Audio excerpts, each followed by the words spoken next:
Και τούτο έχει και ιστορία μεγάλη είναι το πράγμα.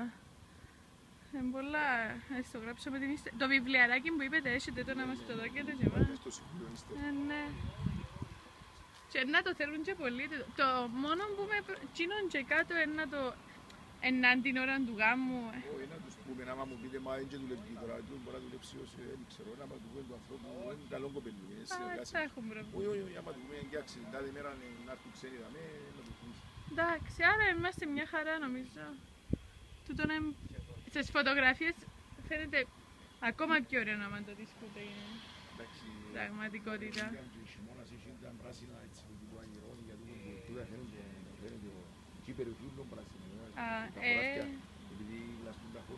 Το χειμώνα, ναι. Να το πιάσω έτσι και που μπροστά να το δει.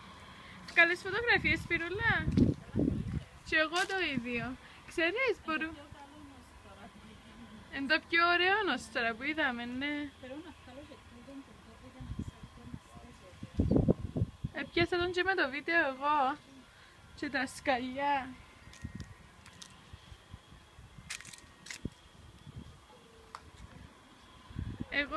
Εγώ να της πω...